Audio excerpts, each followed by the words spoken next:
everyone. I am Kelly King and I am your host for the September You Lead webinar.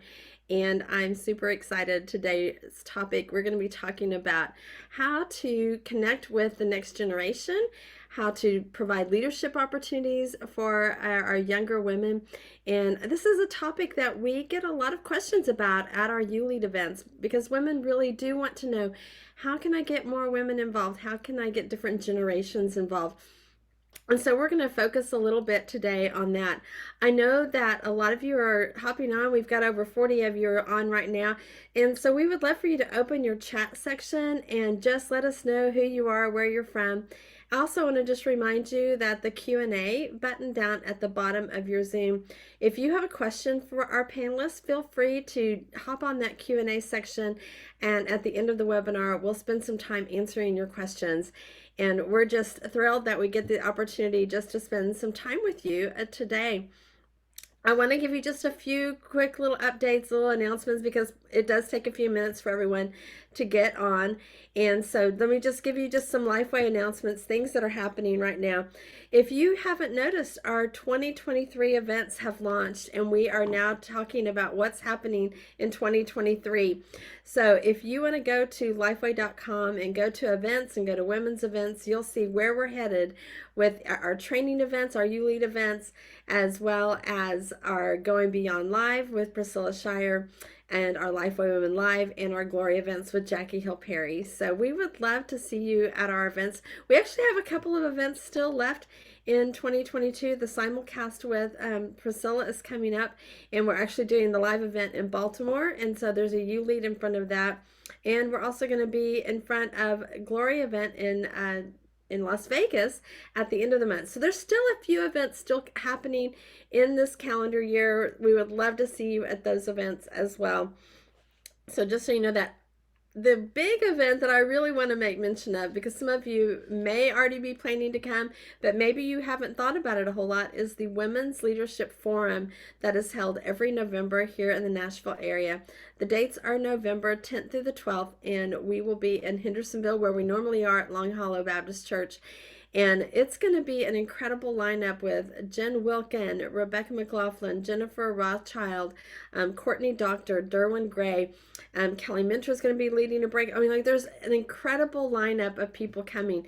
This is like the destination event for women leaders. And so if you have not made plans to come, it's not too late. We want to see you in November, which November, it's always a beautiful time here in the Tennessee area. So we would love to have you at that event as well. Okay, a couple other things that I just want to make sure that you are aware of. This just came out this month, and I know that Christmas seems like a long way away, but it's really not, y'all.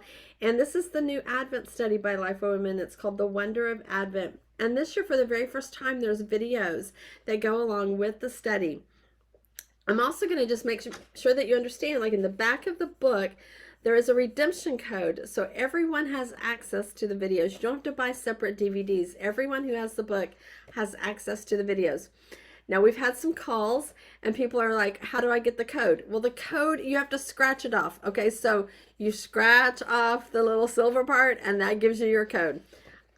For whatever reason, we're having customers who just haven't figured that out yet, but we're helping you out. So that's what you need to do there.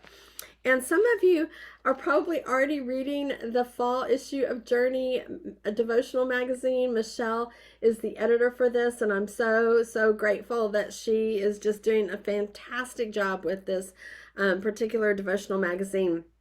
And we've moved to a quarterly. And also, if you are getting this and you may not have realized it, on the inside cover, there is a way that you can redeem a code on here, and you can get digital access to Journey through the Lifeway Women app. So if you have a subscription to Journey, then you have access through the app. And a lot of people are finding it, but again, not everybody reads every little bit. And so I just want to make sure that you all know that that's available to you. And it's an easy way for you to do your Journey devotional every single day on your phone. So super easy way to do that. Also, don't forget that we are continuing our promo on our ebook for Ministry to Women. So, Catherine will put all the information in the chat section on how you can redeem that code. Go to lifeway.com. And if you have signed up for the Ministry to Women newsletter, which every leader, you should be signed up for the Ministry to Women newsletter, you are automatically entered to win one of the prizes this time. And we're giving away Mary Margaret West's book, Show Her the Way. And so Mary Margaret's on this particular panel today. So I'm excited that she's part of this. And if you've never gotten Mary Margaret's book, now's the time to get a copy of Show Her the Way. But we're going to give away a copy of that as well. All right. All the commercials, all the things that we want to make sure that you know about that are happening at Lifeway Women. Let me just give a little shout out to our panelists today. I'm going to have them introduce themselves, and then we're going to jump into our conversation. So, Mary Margaret, let's start with you. Tell them a little bit about who you are and where you're coming from. Sure. It's so good to be with y'all today. My name is Mary Margaret West, and I am currently, as of August 1st, a stay-at-home mom to our 8-month-old little boy, but have spent the last 17 or 18 years in full-time ministry, worked for 7 of those at Lifeway with Kelly and Michelle and Catherine, and just love getting to do ministry to women and to girls. And so the Lord's just providing new opportunities for some writing and teaching in this new season of being home during the day. And but I am from Orlando, Florida. That's where we live. But I'm currently staring at the beach just beyond my camera. So I'm on beach vacation this week, but glad to be with y'all. Yeah, we're all just a little bit jealous. She turned her computer around for us before we jumped on the webinar. We were just like, every one of us was just kind of like, oh, it was like the sigh. So that's fun. So fun. Whitley, you're coming to us from small town America, Cheyenne, Oklahoma. Let's let everybody get to know you a little bit. Oh, you're muted. There we go. Well, I may not have the beach, but I have some farm animals right out my my window. I currently live in Cheyenne, Oklahoma, which is a really small town of like 900 people. But before my husband and my son and I moved back to our family farm, I lived in Ada, Oklahoma, and was a girls minister for 8 years, and just loved getting to minister to 7th through 12th grade girls. And anyway, but the last, I guess in March, we moved back to our family farm, and I am a stay-at-home mom as well, like Mary Margaret. And just in this new season of life, just seeing how the Lord is still using me in ministry and writing. And I'm now the volunteer at, leading a small group and getting to kind of, I guess, switch roles and not lead and just get to be with a small group of girls on Wednesday nights. And so just loving this new season.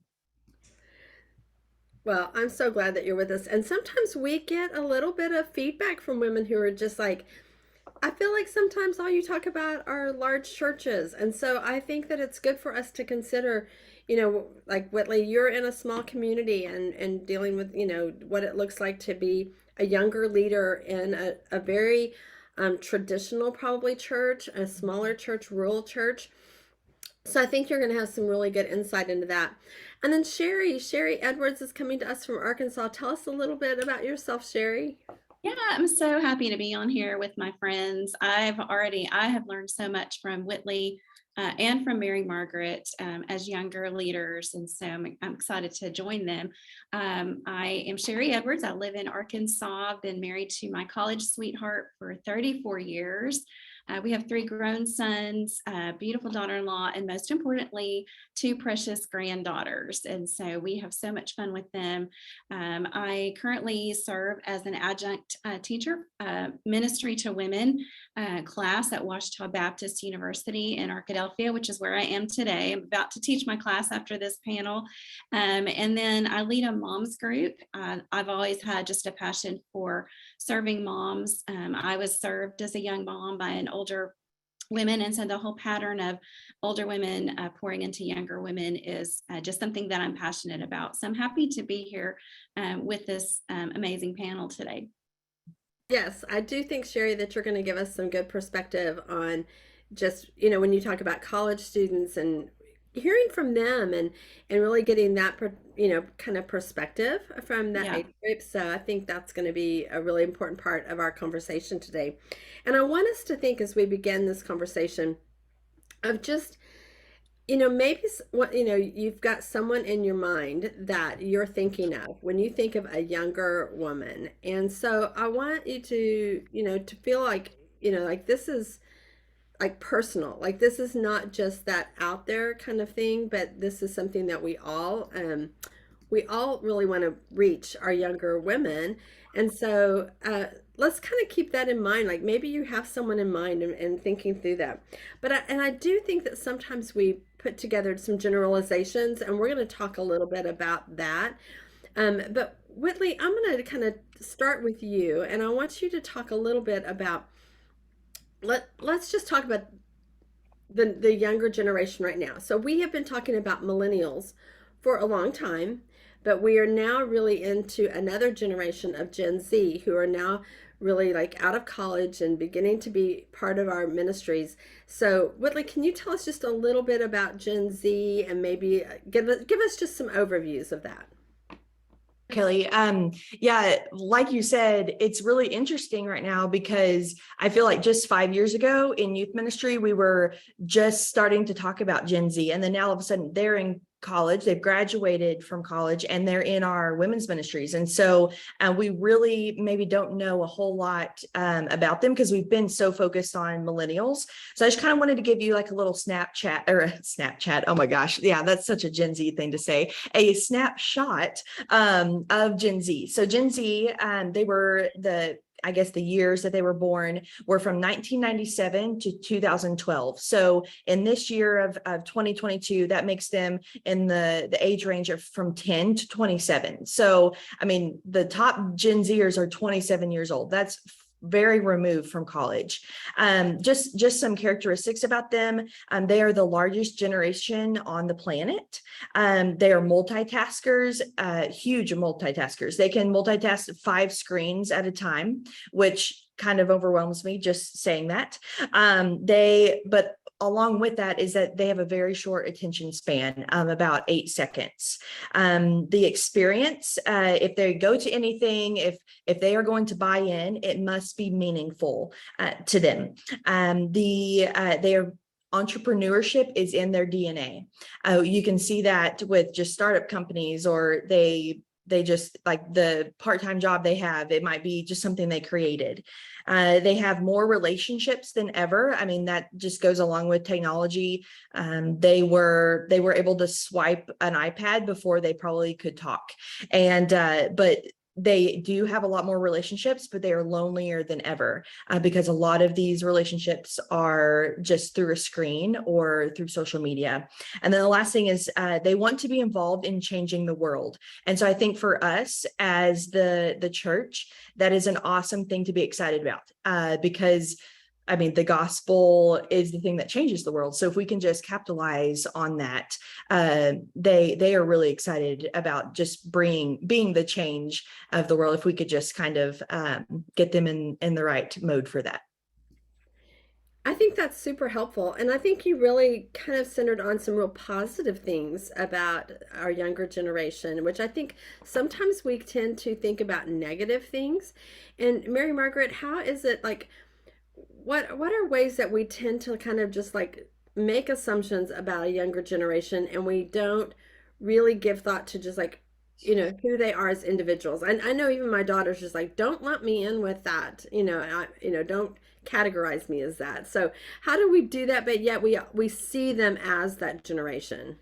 Yeah, I think there are a couple of ways that we make some assumptions about these next generations. And sometimes it's something as simple as like we're making an assumption about how they want to spend their time or things that they want to commit themselves to. And even recently, I sent out some invitations for a Bible study that I'm helping lead this fall.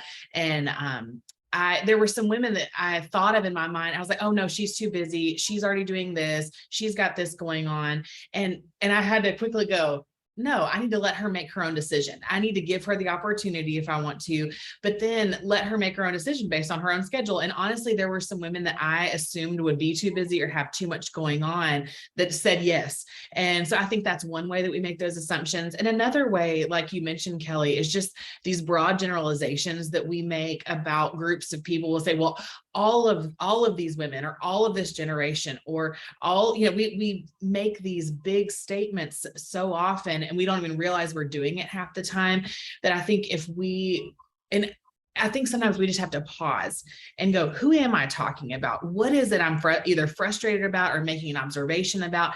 And then speak specifically to that. That then breaks down some walls for understanding and communication and things like that, that can kind of create hurdles when there's maybe this next generation of women who feel like we are speaking so broadly about them, and they're sitting there going, that's not me. That's not what I believe. That's not what I stand for. And if we can boil it down and clarify what we're trying to say, it will help them to feel more seen and included than if we make those broad statements. Yeah, I think that's true. And Sherry, I know that you, as you kind of minister to college girls on the campus, um, I think too there's that disconnect of I was in student ministry and now like I'm in college, or maybe I'm like how do we start seeing them or helping the younger generation kind of think about ministry to women? Like how do we help them see that they're part of that? Yeah, that's a great question. And it's something that we talk about just as we started the semester. We, kind of introduce what is ministry to women, and who are the women that we're trying to reach, and just putting that idea in their minds about, because they do not identify. On the very first day of class, I always ask, what do you think of when you think of women's ministry? And basically the answer I always get 9 times out of 10 is, that's what my mom does. It's for my mom, it's what my mom's friends do. And so there are other things that go along with that. So just right off the bat, they do not identify with what they perceive as women's ministry. And so as we're thinking about this generation, and like Whitley and Mary Margaret have both said, we have had, I think and I can say I'm an older woman, so we as women who've been doing this a long time can have this idea in our minds of, planning things and preparing things and expecting people to come. And so we're looking around saying, where are all the younger women? And so what I have been learning from my students basically is that there is a disconnect, and they don't see themselves being in ministry to women. So what can we do to bring them along? And I think the first question we have to ask is, do I care? Do I really care that I'm not seeing them coming along? And I had this picture in my mind as we were getting ready to start the panel today. Have you ever been in a situation where you're with a group of people, or with your husband, your kids, and you're on a mission to go somewhere, you're walking somewhere, and you start off walking, and or maybe you're the one that's following, and the person in front of you is just walking, and they're not looking to see if you're behind, if you're with them. And I think that's the picture that we have to have, is, are we looking back to see if they are with us, and are we including them when we're thinking about the next generation? And I also think too, maybe you don't have college students around you in your situation. I think we do have to think small picture, like who is around me in that next generation, and then big picture, how am I intentionally reaching out to that generation? Yeah, I think that's really good when you talk about just like thinking the big picture of that next generation, but also how am I connecting with maybe an individual person in that generation as well. I think that's really a good answer there. Whitley, so let's just, okay, you've moved back to the smaller town, and you're in this church, a church that you grew up in, but now you're a younger woman, a young mom.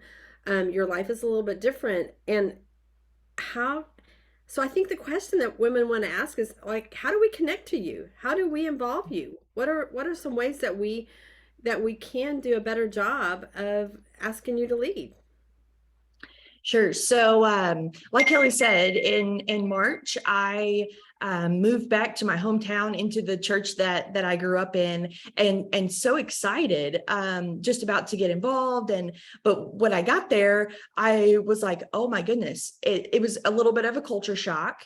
And then the Sunday school class that we fit in, or that was available for us, was, even though my husband and I mean, I'm 33, but I have a 1.5-year-old. So I got married when I was 30, which is a characteristic of millennials and Gen Z, that we're getting married later in life, having kids later in life. And so the Sunday school class that I was available for me, they all had junior high kids. And so I didn't really feel like that there was a spot for us. I mean, we were just there at the ball field every night, and we're at home every night. We're just in a different season of life. And so I think a good question to ask is there a spot, if you're trying to reach younger women, is there a spot for them to get plugged in? And that's just an example of a Sunday school class, men and women together. But I think a good question also to ask is, if you are in a women's ministry leadership team, is there a spot at the table for a younger woman? Look around, and I'm not saying there's not a spot for older women, because that they are very valuable as well. But are you welcoming, if you're trying to reach younger women, you need to reach younger women to be on leadership as well as, because if you have a younger woman that is on leadership, then the women that you're trying to reach just to be involved are going to see that, and just for her voice to be heard, on that team, because who's going to know a younger woman better than a younger woman? Yeah, and I think just that question you asked, is there a spot for me? Is there a place for me to serve? And making that effort to do that. So Mary Margaret, I do think that I look at younger women and I think, I hear this from them, that they want mentors in their life. They want older women to invite them to that table. But then they don't really know how to make the step of asking to be a mentor. Like, they don't know, younger women don't know how to ask an older woman to mentor them. And older women are like, I'm not going to go to a younger woman and go, hey, let me mentor you. So like, help us figure out, how do we pursue relationships in this way? And I think that, Kelly, what you're saying, that we've got to learn how to pursue relationships. It's what we all know that we want, that we need. But so often it's just getting over that hump of saying, we've got to figure out how to do this intentionally. And when I came on staff at the church that I was serving, which is a large mega church, the church that I grew up in, right after I took my position, the women who showed up in my office first or wanted to get coffee or lunch were younger women looking for mentors. They were saying, who can disciple me? Who do you know that will pour into me? And I'm sitting there going, give me just a minute to figure out who they are. And honestly, that part of it was so much harder than I thought it was going to be. It was so hard to figure out who the women were that were ready and willing and felt equipped to mentor these younger women, to disciple them, to walk alongside of them. And I had to do a lot of coaching to look at these older women and say, and here I am sitting as like a 37, 38-year-old going, I feel like I'm kind of in the middle now. Like I still feel like I throw myself in as the younger woman, but more and more I'm in the like older woman category in a lot of situations. And, I had to help them figure out how to talk to one another and how to begin that conversation. And I think that there is something like so simple to it, but we're all just afraid to go, hey, can we sit down and have lunch one day? Can we sit down and have coffee?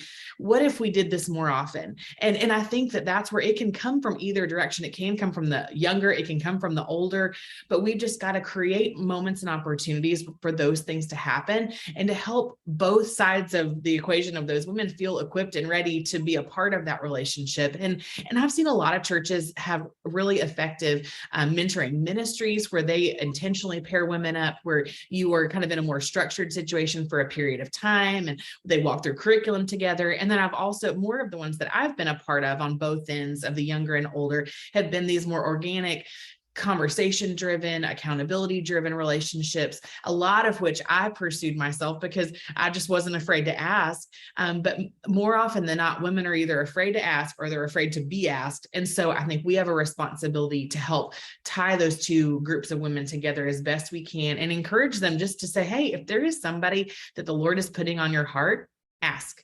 And don't be afraid to take that step in the right direction, because the Lord may be putting that on her heart, and that other woman, maybe the Lord has been readying her for that, and she's just waiting for somebody to come along and say yes. And I would note too, like when I was in college and serving in student ministry, there was a girl who walked up to me one night at church who was several years younger than I was, but was just out of high school. She came up and she said, Mary Margaret, God told me that you're supposed to disciple me. And I had just met that girl like the day before. And I said, well, why don't we go to coffee first and get to know one another? Like it came across very strong. And so I would say too, like for those of you who are looking for that kind of relationship, there is a way to ease into it, and to make sure that that feels like a good match for both of you. Yeah, let's not scare somebody, but I Yeah. do think, I mean, even just recently at work, and so this isn't just in ministry, but maybe it's at work and just in different situations where you find yourself. My boss said, hey, who is a younger woman that you are getting to know in our company? Like, who are you spending time with? And so even just asking me that question and putting that name and saying, okay, I'm going to reach out to her and we're just going to go to lunch. We're just going to start there. And it may just be, and I like Michelle, who's on this, who comes on our panel, like Michelle has been really good. And I remember her doing that for you, Mary Margaret, even at Lifeway. I always felt like Michelle was pretty intentional about, hey, just setting up some fun lunches, just making sure like, hey, we're just hanging out. I just want to check on you. I just want to see how you're doing. And younger women have done that for me. And I'm always flattered. So I think it is both ways. I think that there's a pursuit of those relationships and just saying, hey, I see something in you, or I just want to hang out. And don't be offended if they aren't ready for that. Like that may not happen really naturally for them, but that's okay. Just look for opportunities, and in your church, look for younger women, try to get to know them. I think those are like, it's hard, like you said, Mary Margaret, like it can be harder than what we think it is. We think, oh yeah, just become friends, and then you got to work at it a little bit for sure. Yeah, for sure. Okay, Sherry, I do want to talk about those. Sometimes I think in our women's ministries or ministry to women, however we want to look at this in our churches, we do tend to get siloed into different groups. And how can we move away from that? I think there's good things about those. So I think for like your mom's group, that's a great silo of a group that needs each other. But how do we kind of break down and include like all generations? Right. This is something that I've thought about because I started thinking through what are some of the reasons why there is that disconnect with our girls, because you think about our girls are coming up through student ministry, so they're active in student ministry, they're siloed into that ministry, that's kind of unto itself, and then they get to college and they're kind of in the college ministry, which is great, BCM, they're active in discipleship groups, they might be having more relationships that are mentored by older college students or someone who's serving there, but they're still kind of in a silo. And then they graduate and they get released out into the world, and it's kind of like, okay, here you are. And so they don't know where they fit, they don't identify. And here we are with our established women's ministry, just going gung ho with the way we've always done, and expecting them, as I said before, I thought about why is it that there is a disconnect? Because I think there's probably about a 10-year gap between when I have observed our girls and young women feeling like they might have a voice or a part or identifying with women's ministry.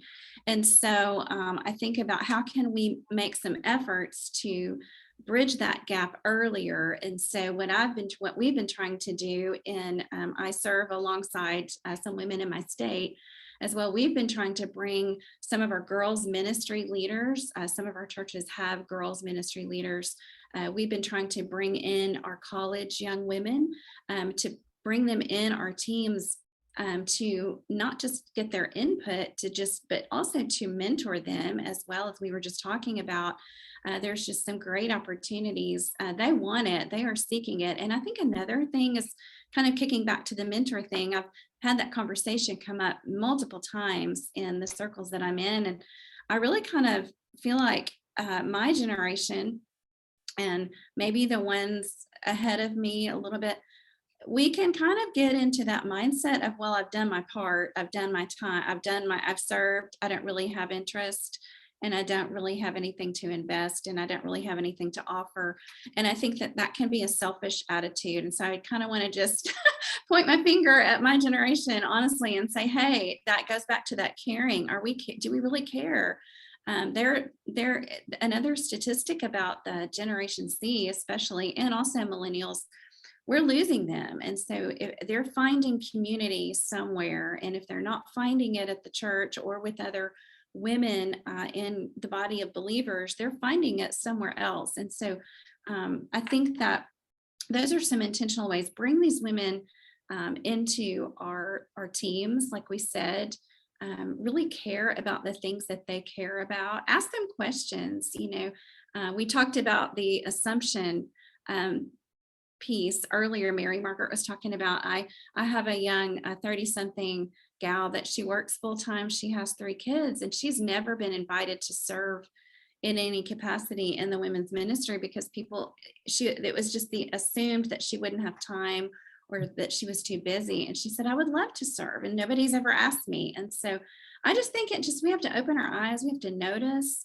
It just takes a little effort and just pay attention, which I think we've kind of gotten in our little, our habits and our routines of planning things. And like, okay, especially now that COVID is over, we're kind of getting back to planning ministry. Well, let's think about a new way to plan and to include this next generation instead of siloing. Do some joint Bible studies with your girls. Whitley presented that idea in her session once. Bring your girls ministry in with your women. There's some great Bible studies that you can do side by side, and then just include them in some of your events, mission projects. Just begin to think of intentional ways to bridge that. Yeah, I think that's really good. And I think that there's this cultural change. Whitley, you mentioned about women who are maybe getting married later, having children later. And so sometimes our churches, there is this gap. And I feel like sometimes we miss the whole 20s. Like they go from student ministry and then we wait for them to get married and have babies. And then we're like, okay, now you're part of the women's ministry, which is not the case. So let's talk about like how our churches can adapt to the cultural changes. And then Mary Margaret, I want you to talk about like even just the ministry to single women, because that is huge. The number of single women is a lot bigger than it was 20, 30 years ago. And so our churches are kind of behind. So Whitley, I'll let you jump in first, and then Mary Margaret, you can jump in second. Yeah. So Kelly, in the last year, I've been a part of 2 different churches in 2 different, places in Oklahoma. So I was more in, a bigger town. I wouldn't call it a city before I moved here to the smaller town. But there in Ada, it was the culture. There was a lot more single girls. There was available jobs for them. And so that was the culture there. Whereas I've moved to a small town, and just the culture is that people get married younger, they have kids younger. That's just kind of how it is. And so I think a great question to ask is, looking at your church and the community that you're in, who am I ministering to? Are you in a rural setting where maybe it is that there's more families, there's not a whole lot of single people? That's going to change the way that you minister the people that you're reaching. Whereas if you're in a bigger city, then that's going to be, Mary Margaret's going to talk about the single girl, but Kelly, you mentioned like sometimes we miss that chunk of 20s. And I very much felt that in my early 20s.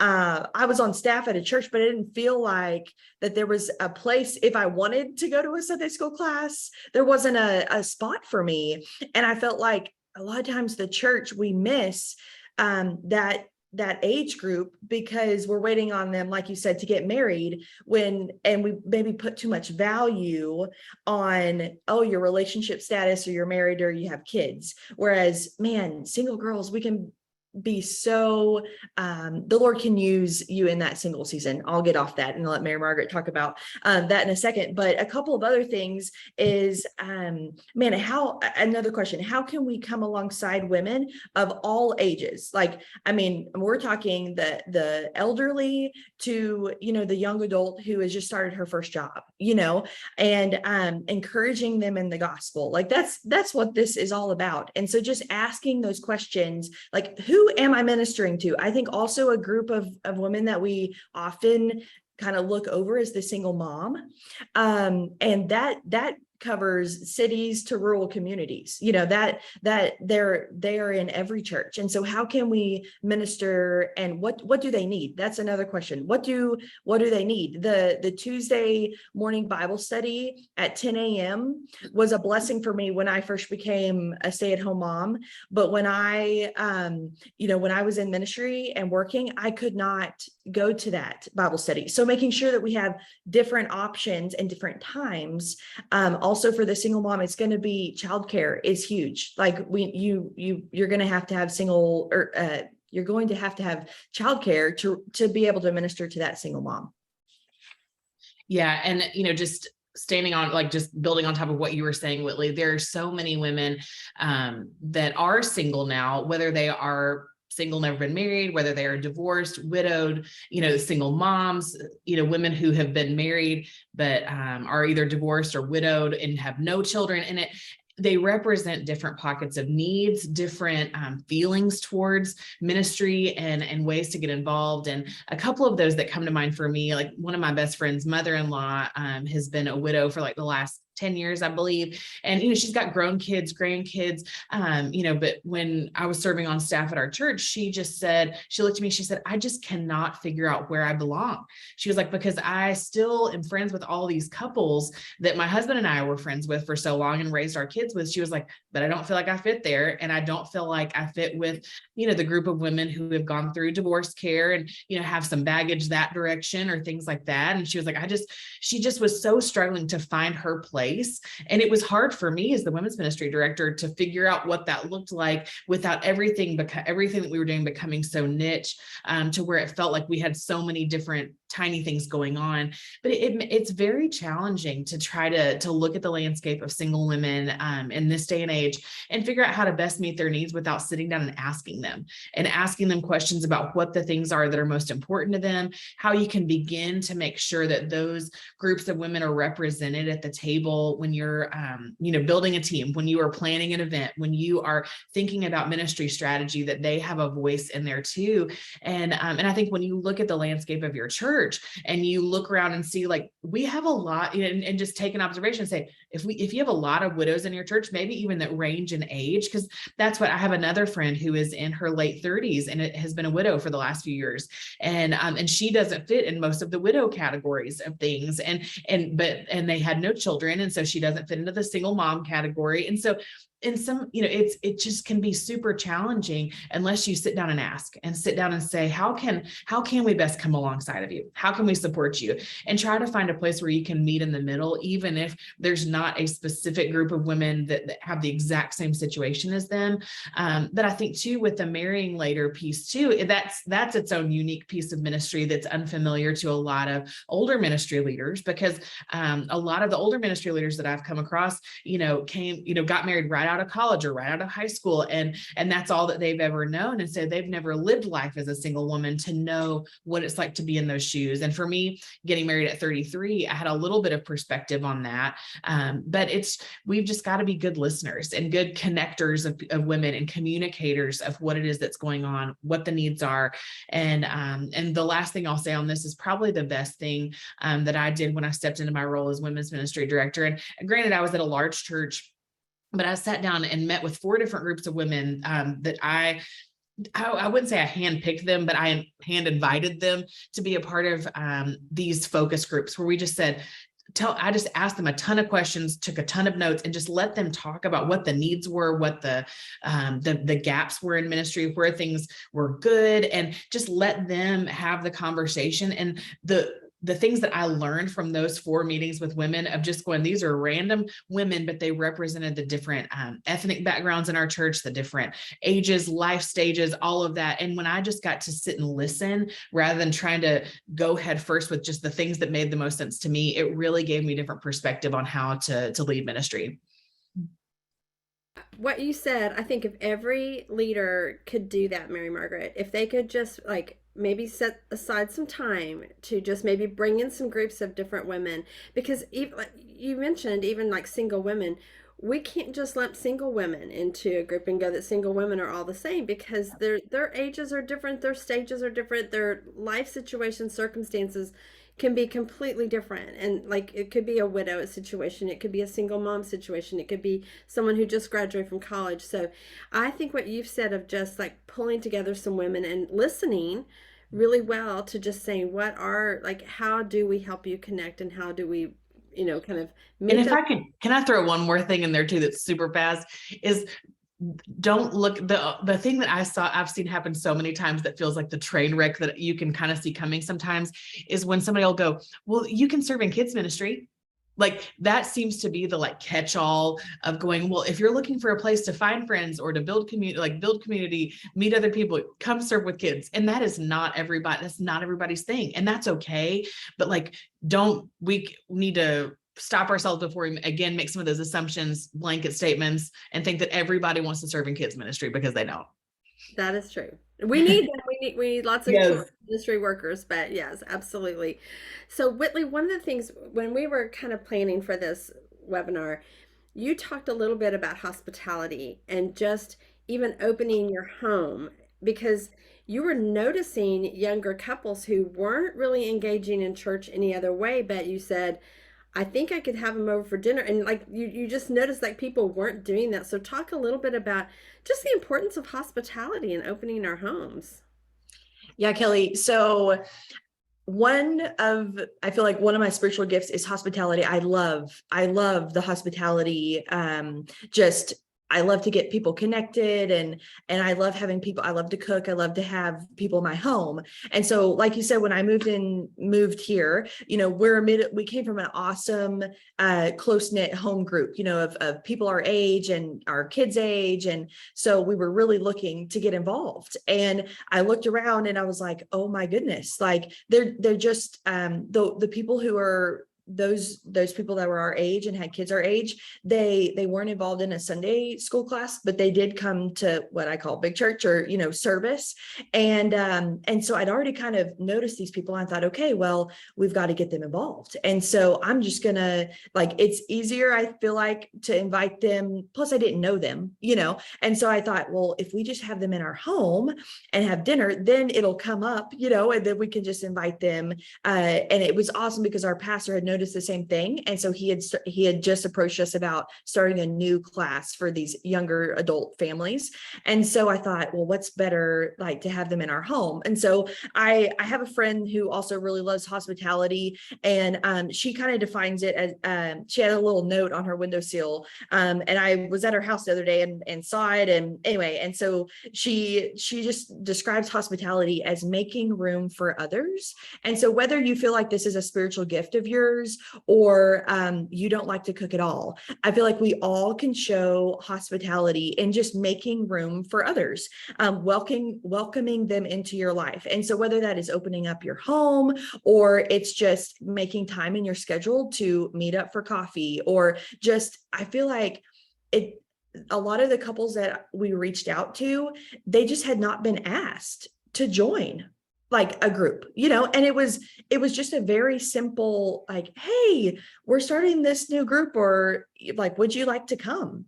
And they're like, oh my gosh, we've really been needing this, And so I think sometimes maybe a characteristic of this generation is that they want to be asked, they want to be included, but they may not just step out and go for it, themselves. And so just the simple ask. I looked up what hospitality means in the Greek, and it means a love for strangers. And so I know that can be uncomfortable because we have our friends and we have our little group. But when we think about what biblical hospitality is, it's a love for strangers. And can you imagine, like, if you reach out to a stranger and they didn't know the Lord, but their entire family was changed by the gospel just because you asked them to go to church or to come over for dinner. I think about my grandparents when I think about hospitality. They live even in a smaller town than I do, and when someone moves in new into town, they go and that next week and take them something. They take them bread, or it might not be a full meal, but just a jar of jelly, whatever it is, and they use that as a door to we're welcoming you to our town. But then also we go to the Baptist church, and we would love you can sit with us. I mean, it's just I feel like it's maybe known as Southern hospitality, but it really should be known as biblical hospitality, and just welcoming and meeting your neighbor. And so again, whether you feel like this is a gift of yours or you enjoy this, I feel like we can all show hospitality, and just ask the Lord, like, Lord, how can I show hospitality to someone I don't know, or maybe just someone I do know, but maybe they aren't walking with the Lord. I think it's interesting, and I know there's gonna be women on this that are just like, I could never do that. Like, I'm like, that's really hard for me. But there are some women that are just naturally extroverted and gifted in just making for. I do think there is the spiritual gift of hospitality, and even one of the young moms that lives down the street from me, she knows everyone in this area, and she has helped connect the dots of a lot of different people, and I've gotten to know people because she has made the effort. And even 4th of July, like, they had a neighborhood just get together, and I met tons of people that I did not know, because she was intentional about just, hey, just come, we're gonna have hot dogs and hamburgers and bring a dessert, bring some chips, whatever. And you do have to kind of make that effort. So look for the people in your ministry that naturally are like that. I promise you, you've got 1 or 2 women in your church who just are really good at that, and help them cultivate that. All right, you guys, we only have about 15 minutes left, and I know we've got some questions. So Michelle, let's do that, and if we have time for any more at the end, we'll do that. But Michelle, let's jump into questions. Absolutely. We've got some great ones. I think this one is a really good one. How do you not get discouraged when you don't have the full participation of the women? Just younger, older, when you just don't have women participating, how do you not get discouraged? I'll take that one. I think because I was actually just this week feeling kind of discouraged. I we started our moms group this week, and we were missing a few of our rock star moms, but I knew there had to be something, and I was like, why am I still doing this? They're not, you're like, they're not coming. And then there was something else that I was discouraged about. Oh, I have another group of women, and, you just never know seasons of life for people. But the next day I heard from them. One had a sick child, one is pregnant with her 4th, and so she's needing to rest. Another one had something. And so it really, I reminded myself, and I early on and when I started doing ministry to women, when we started the ministry at my church, I've been a part of this church for 28 years and was on the team that started it. One of the markers that we looked for was not necessarily numbers. I just wanted a mix of ages. I wasn't looking for, to have tons of people. I just wanted to see some relationships develop. And so the Lord reminded me of that this week. We can get focused on people not coming, but looking for that person who we can minister to one-on-one How can I pray for you? Just making it personal, just making it's a network of relationships, not an event. And so I feel like if we can refocus on building and developing relationships, it matters. Ministry matters to that person who is in need of prayer or just a reminder of God's word. And so the Lord was good to remind me of that just this week, that it can be discouraging because you go to the effort and then maybe just asking, what is it that's keeping you from it? It may be something simple, or it may just be, maybe a bigger question. So, but just start with the reminder of making a difference in a relationship and that's the biblical model. It's about relationships. That's great, Sherry. Mary Margaret, I'm going to pitch this one to you because you addressed this a little bit, but basically, it's a situation where there are two women's ministries in this church. It's turned into a younger and an older ministry for the women there. And that's just happening. It's just happening. So how do you need to connect them together, or do you just let it stay separate? Are there certain events or something that you could do periodically that would bring all these women together? Mary Margaret, do you mind answering that one? Sure. I think it's one of those important things where the more that you can connect those groups of women, the more robust and lively and I think God honoring that ministry can be, because those women will be able to minister to one another. And so often I think it is really important for us to have women in our lives who are in our same season of life that we can, call on and say, what do we do about this? Like, I'm in the thick of, this situation or this age range with kids or this thing at work. And, how do I handle this? How do I navigate it from like a peer-to-peer situation? But then there are also moments, and even like this morning, I was voice texting with one of my mentors who she would not say that she's my mentor, but she has kids who are grown in college and in high school. And she's just become a dear friend of mine.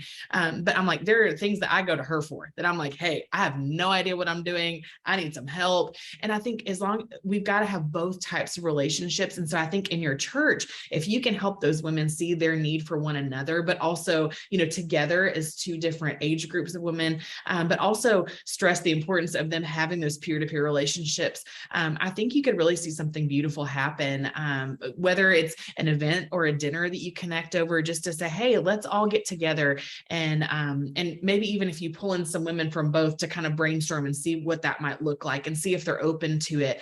I think so often we as leaders try to plan things, trying to figure out a solution for other people without involving them. And I think you bring in some of those women to be a part of the conversation, to ask some what if questions and see if they come up with it themselves, and see if maybe they think it's a great idea. And you can be like, you know what, I think we should totally run with that. And even if it never looks like it was your idea in the first place, see if maybe they will get to that point, united and together as one, and see what God can do there. But I think it would be really important for you to try and aim at that direction if you can. That's awesome. That's great. Okay, kind of to go off of that a little bit more, but I'd love to hear from all of you on this one. But Jamie wants to know, what are some like more event activity ideas that would allow women of all different ages to get to know each other, and say, let's shoot for, like, if you've had all these pockets, a mom's group, a young adult group, whatever groups they've kind of been in, but you're wanting to make sure like all 150 people, like what would be something that would be appealing from those who are 20 to 88 or whatever. I'll Anybody. with an idea. This was years ago, but I think it would still work. We did a summer event where we had some older women who had some skills on different types of things that they could teach at roundtables, and so everybody was kind of invited. And whether that was maybe a craft of some sort, or maybe it was a cooking skill, or maybe just some kind of skill, life skill.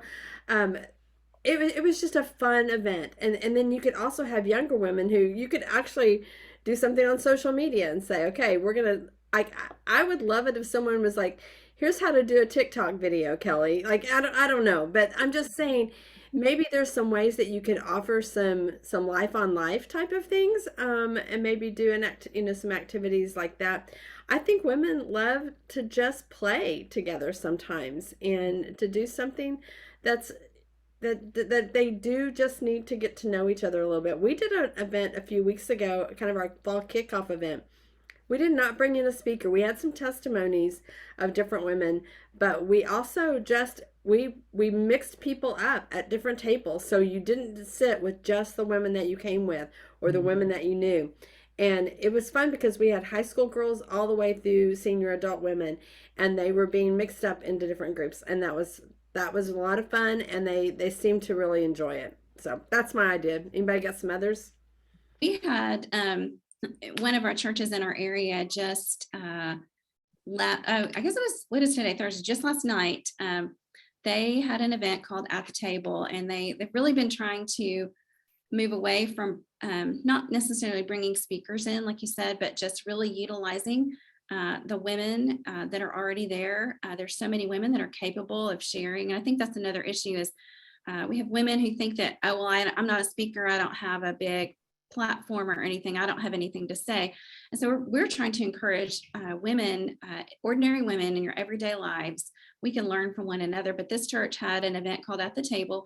They had a panel of older women and younger women, and they encouraged their women to, prior to the event, to send in questions that you would like to ask someone who's older, someone who's younger, what you wish you'd known when you were younger, things like that.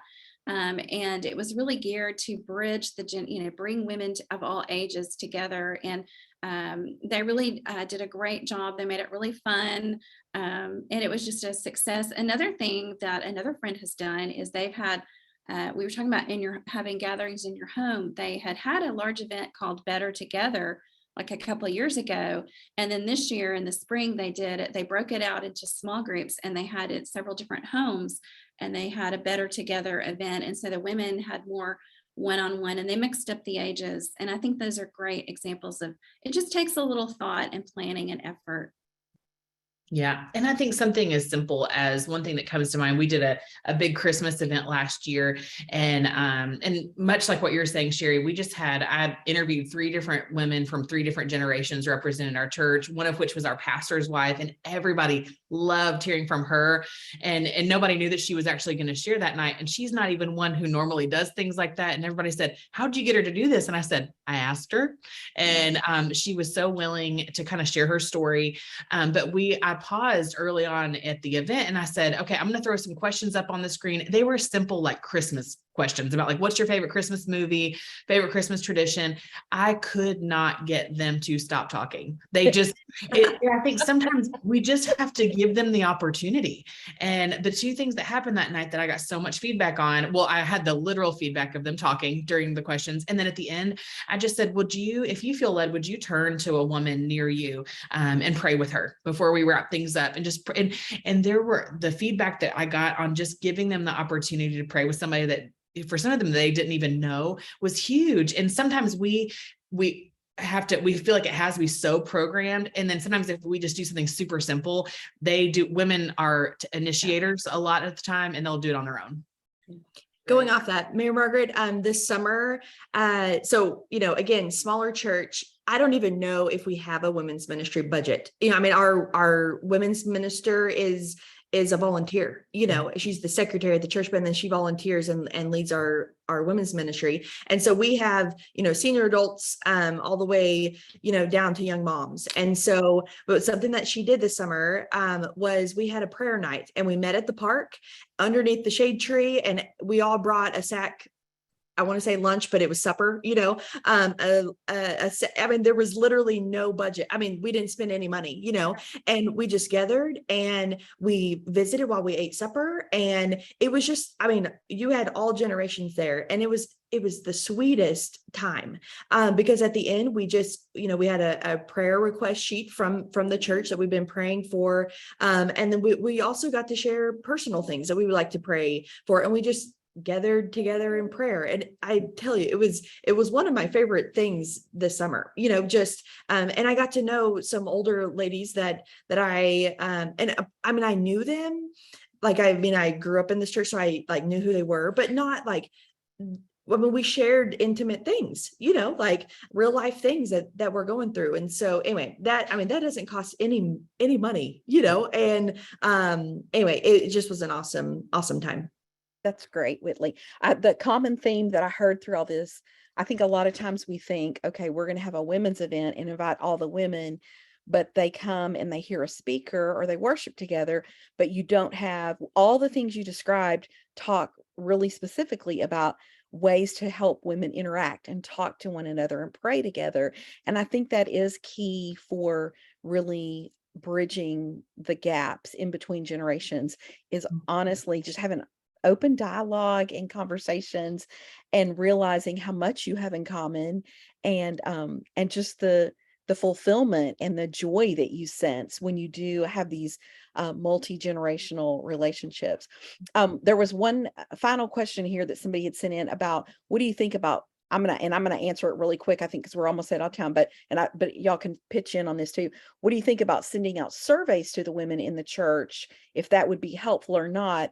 My only thing to say to that is, if you do a survey of the women in the church, at some point you've got to share the results and you've got to have follow through.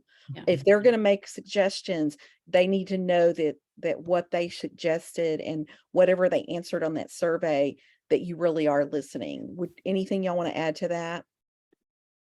And that you act on something, Yes, just act on take it, take yes. it into account, Mhm, and mhm. then show some initiative, or Yeah. invite them in if it's something that just include them in that conversation. It's great. Yeah. And it goes back even to just what Mary Margaret said about having some focus groups and bringing in and listening, and I think even focus groups are better than surveys sometimes, because it can be a dialogue. Yeah. So you can follow up and say, okay, well, help me understand that. When you say that, what do you mean by that? And I want to So- just say really fast, because I've been in situations too where you have the focus group, you bring the women in, and there are some women who listen and say, okay, thanks, and they don't want to do it. You can have a whole situation where, okay, we're not going to do that. And it's not good. And so I think we have to really be mindful, and be sensitive to the Holy Spirit, and just to, keeping control. We don't want to be those women. Yeah. Thanks for saying that, Sherry. And I do want to just end by just saying, if this is an issue that you're dealing with in your church and you just are, really do make this a matter of prayer. Ask the Lord to bring different women of different generations into your ministry. Ask some younger women to be involved, and really pray for that. Pray that maybe the Lord will even move someone into your church that could be just the catalyst to make some things happen. So I really have seen him answer those prayers, and I think that that's something we always have to keep in mind. All right, we are out of time. Of course, we never get to everything, and I really do appreciate Whitley, Mary Margaret, Sherry. Thank you for joining us, ladies. Thank you for joining us today. Our next webinar, it will be in October, and so we hope that you will join us for that one. I think the topic we're going to be talking about forgiveness, which is a huge topic, and so a lot more serious, but it's also very, very important. So I hope that you will join us for that, and we look forward to having you back again. Thanks.